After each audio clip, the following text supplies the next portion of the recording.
അന്താരാഷ്ട്ര തലത്തിൽ അംഗീകരിക്കപ്പെട്ട ആദ്യ ഇന്ത്യൻ സംവിധായകൻ, നിരവധി പുരസ്കാരങ്ങൾ നേടിയ പഥേർ പാഞ്ചാലി.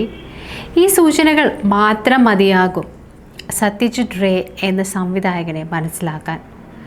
കാമ്പുള്ള ചലച്ചിത്രകാരനിലേക്ക് ഉയർന്ന സത്യജിത് റേയുടെ ജന്മദിനമാണ് ഇന്ന്. എഴുത്തുകാരനായ സുകുമാർ റേയുടെയും സുപ്രഭയുടെയും മകനായി 1921 മെയ് 2 കൊൽക്കത്തയിലാണ് സത്യജിത് റേ ജനിച്ചത്.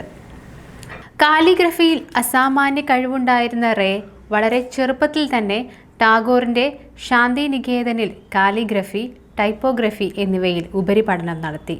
സത്യജിത് റേയുടെ കരിയർ തുടങ്ങുന്നത് ഗ്രാഫിക് ഡിസൈനറായിട്ടായിരുന്നു. ഒരുപാട് പ്രസിദ്ധമായ പുസ്തകങ്ങൾക്ക് മുഖചിത്രമൊരുക്കിയിട്ടുണ്ട് അദ്ദേഹം. റേയുടെ ചിത്രീകരണ മികവ് കൊണ്ട് ശ്രദ്ധിക്കപ്പെട്ട ഗ്രന്ഥങ്ങളുടെ കൂട്ടത്തിൽ ജവഹർലാൽ നെഹ്റുവിൻ്റെ ഡിസ്കവറി ഓഫ് ഇന്ത്യ അടക്കമുള്ള ഗ്രന്ഥങ്ങളുമുണ്ട്. പരസ്യചിത്രങ്ങളിലും അദ്ദേഹം തൻ്റെ കഴിവ് തെളിയിച്ചിരുന്നു. നല്ലൊരു ചിത്രകാരനായിരുന്ന റേ താൻ ചിത്രീകരിക്കാൻ പോകുന്ന രംഗങ്ങളെല്ലാം ചിത്രങ്ങളായി വരയ്ക്കുമായിരുന്നു. കൂടാതെ നല്ലൊരു പിയാനോ വാദകൻ കൂടിയാണ് റേ. അതുകൊണ്ട് തന്നെ സിനിമയിലെ പാശ്ചാത്തല സംഗീതവും ഒഴുക്കോടുകൂടി ചെയ്യുവാൻ അദ്ദേഹത്തിന് സാധിച്ചിരുന്നു. ചലച്ചിത്രങ്ങൾ, ഡോക്യുമെൻ്ററികൾ, ഹസ്യചിത്രങ്ങൾ എന്നിവ ഉൾപ്പെടെ 37 ചിത്രങ്ങൾ അദ്ദേഹം സംവിധാനം ചെയ്തു.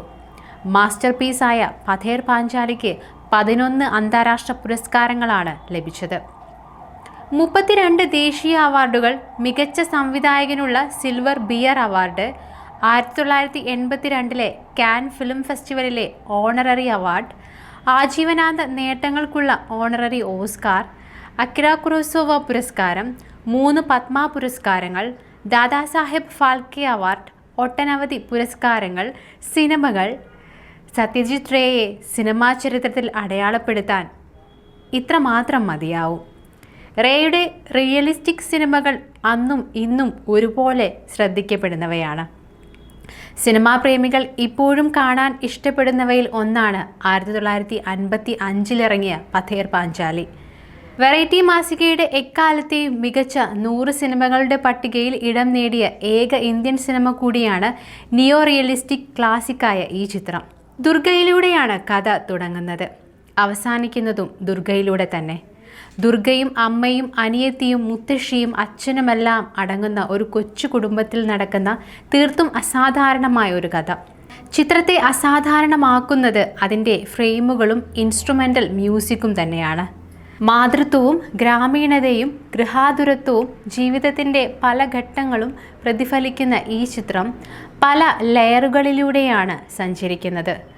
ദുർഗയിലൂടെ, ദുർഗയുടെ കൗമാര യൗവന കാലഘട്ടത്തിലൂടെ അപ്പവും അമ്മയും അച്ഛനും മുത്തശ്ശിയുമെല്ലാം കടന്നു പോകുന്നു. സിനിമ അവസാനത്തോടടുക്കുമ്പോഴുള്ള കാതടിപ്പിക്കുന്ന മഴയുടെ ശബ്ദം, മരണത്തിൻ്റെ വേദന, അതുണ്ടാക്കുന്ന നിസ്സഹായത, ഇതെല്ലാം ഒരു ബ്ലാക്ക് ആൻഡ് വൈറ്റ് ഫ്രെയിമിൽ ഒതുങ്ങുമ്പോൾ കണ്ടിരിക്കുന്ന ഏതൊരാൾക്കും ആ സിനിമയോട് ഒരു അടുപ്പം തോന്നും. റേയുടെ സിനിമകൾ മുഖ്യധാരാ സിനിമയോട് അടുത്തില്ലെങ്കിലും അദ്ദേഹത്തിൻ്റെ സിനിമകൾക്ക് എപ്പോഴും ഒരു കൂട്ടം പ്രേക്ഷകരുണ്ടായിരുന്നു. അദ്ദേഹത്തിൻ്റെ ചില സിനിമകൾ യൂറോപ്പിലും അമേരിക്കയിലും വൻ സാമ്പത്തിക വിജയം നേടിയിരുന്നു. പലതും ബംഗാളിൽ വളരെ ജനപ്രിയമായി. എല്ലാത്തരം കഥാസങ്കേതങ്ങളെയും ചേർത്തിണക്കി വ്യത്യസ്തമായ കഥാസാഹചര്യങ്ങൾ സൃഷ്ടിക്കാൻ റേയ്ക്ക് സാധിച്ചിട്ടുണ്ട്. നടീനടന്മാരുടെ അഭിനയ സാധ്യതകളെ ഇത്രത്തോളം ക്രിയാത്മകമായി ഉപയോഗിച്ച മറ്റൊരു സംവിധായകൻ വേറെയുണ്ടാവില്ല. സംഭാഷണങ്ങളെക്കാൾ സാഹചര്യങ്ങൾക്കനുസരിച്ച് കഥ വികസിക്കുന്നത് കാണാനാണ് റേ ഇഷ്ടപ്പെട്ടത്.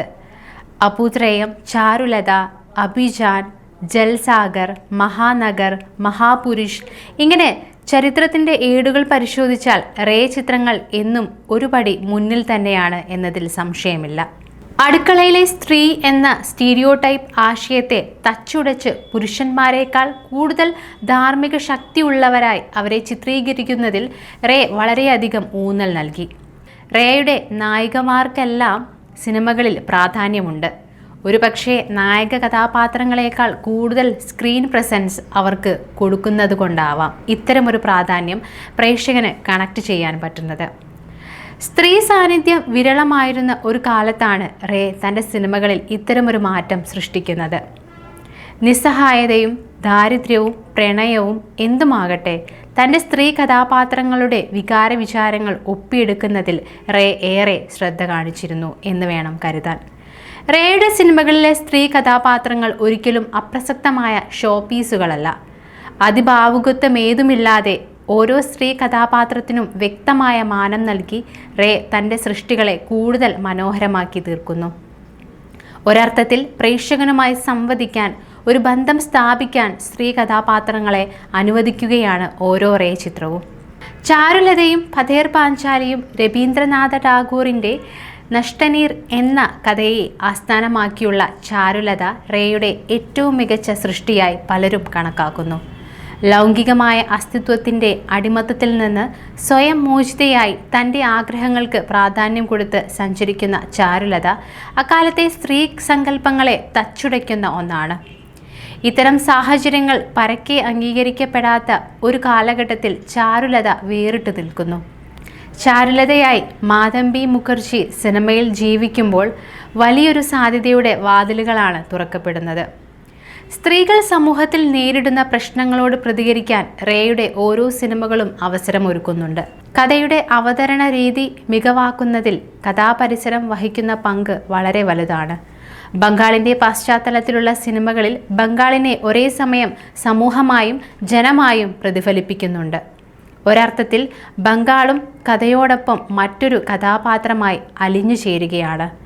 റേ സിനിമകളുടെ ഫ്രെയിമുകൾ ഇത്രയേറെ മനോഹരമാക്കുന്നതും ഈ കഥാപരിസരങ്ങൾ തന്നെയാണ്. എല്ലാ അർത്ഥത്തിലും ഒരു ബഹുമുഖ പ്രതിമ തന്നെയായിരുന്നു സത്യജിത് റേ. അദ്ദേഹം വിട പറഞ്ഞിട്ട് വർഷങ്ങൾക്കിപ്പുറം അദ്ദേഹത്തിൻ്റെ സിനിമകൾ കാണുകയും പഠിക്കുകയും നിരൂപണം നടത്തുകയും ചെയ്യുന്നുണ്ടെങ്കിൽ അതുതന്നെയാണ് സത്യജിത് റേ എന്ന സംവിധായകന് കൊടുക്കാൻ പറ്റുന്ന ഏറ്റവും വലിയ ആദരം.